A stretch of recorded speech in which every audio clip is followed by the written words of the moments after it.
Good morning. The topic for today's birth asphyxia. It is the last topic under birth injuries. Asphyxia is also called perinatal asphyxia. It is insult to the fetus or newborn tissues due to lack of oxygen or lack of perfusion.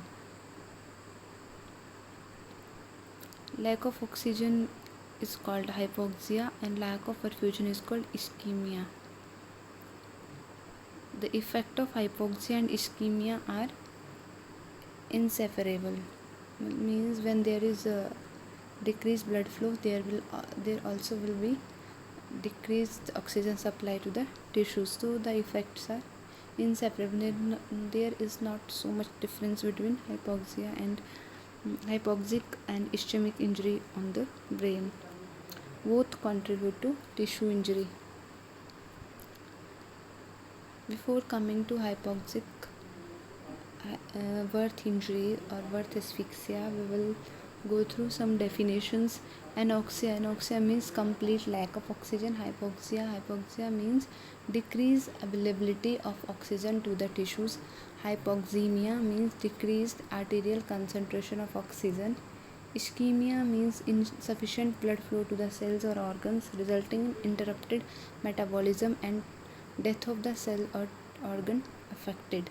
Here, hypoxia and ischemia are two important terms related to birth asphyxia. Definition of birth asphyxia. Birth asphyxia or perinatal asphyxia denotes clinico-pathological consequences of perinatal hypoxic injury due to late fetal obstetrical और immediate postnatal causes. Means birth asphyxia जो है वो एक clinical और जो pathological changes होते हैं किसी बेबी में ड्यू टू पेरिनेटल मतलब around the birth, before birth और आफ्टर बर्थ जो हाइपोक्सिक इंजरी टिश्यूज़ को होती है बेबी की, उसे बर्थ एस्फिक्सिया कहा जाता है. मीन्स लैक ऑफ ऑक्सीजन या lack of reduce oxygen supplies to the tissues की वजह से जो न्यूबॉर्न बेबी या जो लेट फीटस है उसके जो टिश्यूज़ के ऊपर इंजूरियस इफेक्ट होता है उसे बर्थ एस्फिक्सिया कहा जाता है.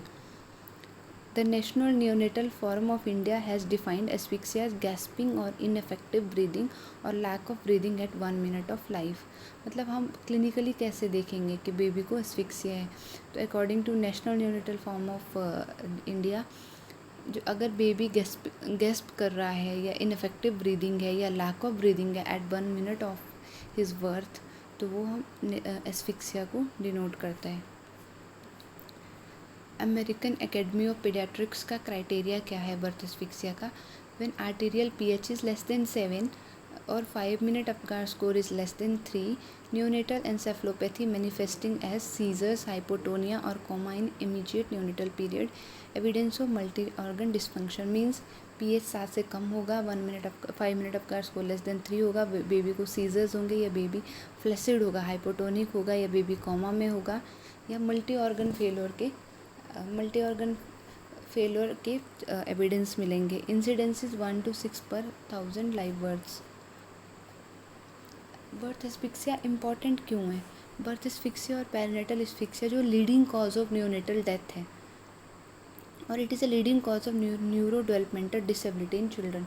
अगर जो बर्थ एस्फिक्सिया वो सीवियर है तो बेबी की डेथ हो जाती है, और अगर वो माइल्ड और मॉडरेट है या कम लेवल का है तो बेबी सर्वाइव तो कर जाता है, लेकिन बाद में उसको डेवलपमेंटल डिसेबिलिटी लाइक सीपी है, डिलेड मोटर माइलस्टोन्स है, स्पीच डिलेड, ये सब डिले होगा. Clinical manifestation of asphyxia.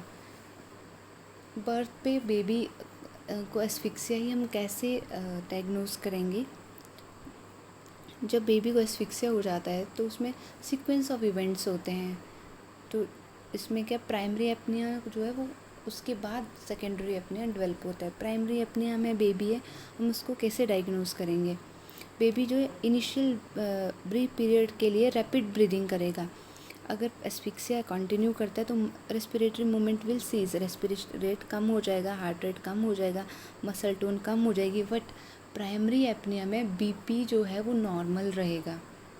ऐसा बेबी जब डिलीवर होगा, the initial step of resuscitation will induce breathing. तो इनिशियल स्टेप्स जो रिससिटेशन के हैं, जैसे एयर इनिशियल स्टेप्स जैसे आपको रिससिटेशन में बताए हुए हैं, बेबी को ड्राई करना, क्लीन करना, उनको रिपोजिशन करना, ये सब वो हेल्प करेंगे बेबी के ब्रीदिंग को इंड्यूस करने में। लेकिन अगर बेबी सेकेंडरी एपनिया में है तो बेबी में गैस्पिंग, डीप गैस्पिंग रेस्पिरेशन होगी, एचआर कम होना शुरू हो जाएगा, और मोस्ट इम्पॉर्टेंट यहाँ क्या है, बीपी भी फॉल कर जाएगा और बेबी बिल्कुल फ्लैसिड हो जाएगा।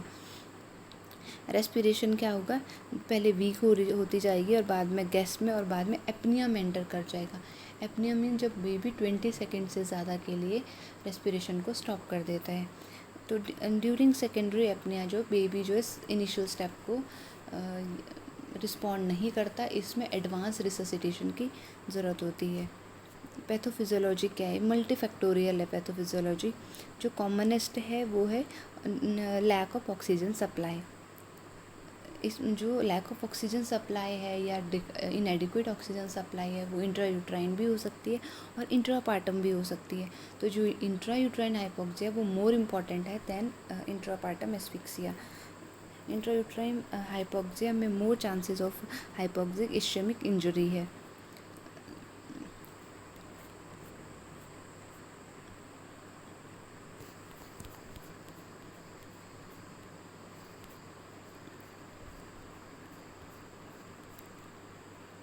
Birth is brain hypoxia and ischemia due to systemic hypoxia में reduced cerebral blood flow और both are primary processes that lead to hypoxic ischemic encephalopathy। Means brain को जब ऑक्सीजन सप्लाई कम हो जाता है या ब्लड सप्लाई कम हो जाता है, किस वजह से, सिस्टेमिक हाइपोक्सीमिया की वजह से या सेरेब्रल ब्लड फ्लो डिक्रीज़ हो जाता है, तो ब्रेन को ऑक्सीजन और ब्लड दोनों की सप्लाई कम हो जाती है, जिसकी वजह से ब्रेन में हाइपोक्सिक इश्चेमिक एन्सेफेलोपैथी मीन्स वहाँ पे डिजनरेटिव चेंजेस शुरू हो जाते हैं। पैथोफिजियोलॉजी क्या है, जैसे ही बेबी को जैसे ही बेबी को हाइपोक्सिया हो जाता है तो बेबी में डाइविंग सील रिफ्लेक्स, जैसे सील अपने आप को बचाने की कोशिश करते हैं, वह ब्रेडिकार्डिया, हाइपरटेंशन, ये बेबी में डेवलप हो जाए। ब्रेडिकार्डिया और हाइपरटेंशन की वजह से जो वो मैक्सिमम उसको जो डिक्रीज ऑक्सीजन सप्लाई है उसको कंपनसेट करने की कोशिश करते हैं। और redistribution of the blood from less vital to vital organs, body क्या करती है कि जो ऑर्गन इतने वाइटल्स नहीं हैं वहाँ से वाइटल ऑर्गन्स को ब्लड सप्लाई इंक्रीज़ करती है। जैसे ब्रेन को, हार्ट को, एड्रिनल ग्लैंड की ब्लड सप्लाई बढ़ जाती है, बाकी स्किन वगैरह की ब्लड सप्लाई कम हो जाती है, इसलिए बेबी पेल हो जाता है। और कंपनसेटरी ऑटोनॉमिक रिस्पॉन्सेज, फिर क्या होता है, एचआर और बीपी जो है बेबी का में बढ़ जाता है। और मेटाबॉलिक प्रोसेसेस में क्या चेंज होता है, aerobic to anaerobic metabolism start हो जाता है। अगर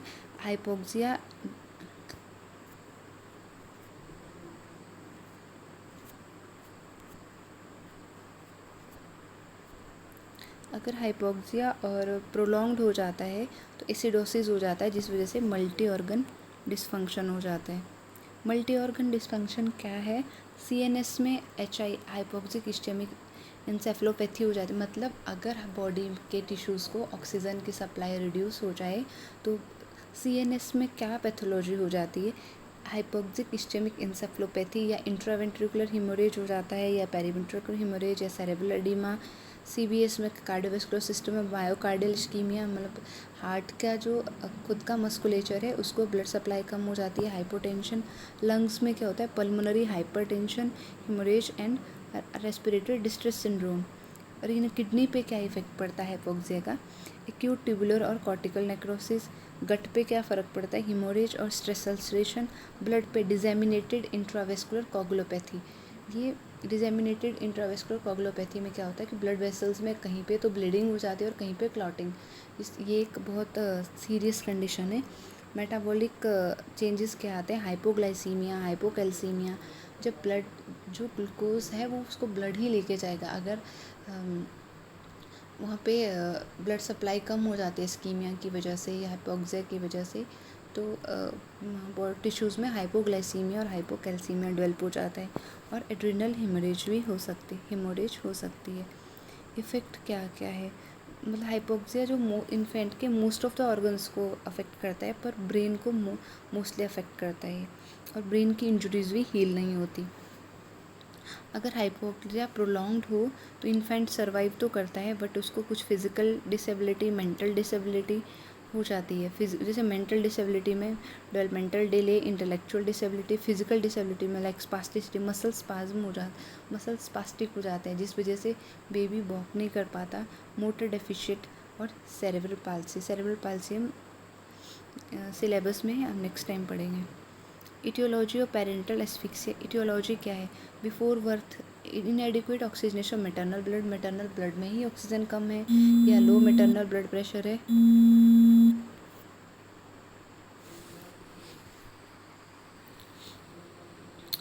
एट बर्थ जो है फेल्योर ऑक्सीजनेशन, किस वजह से फेल्योर ऑक्सीजनेशन, बिफोर बर्थ जो है inadequate oxygenation of maternal blood और low maternal blood pressure, at birth failure oxygenation, baby को ऑक्सीजन सप्लाई कम हो रही है because foetal cyanotic congenital heart disease, severe pulmonary distress की वजह से, या बेबी में सीवियर एनीमिया है या शॉक है।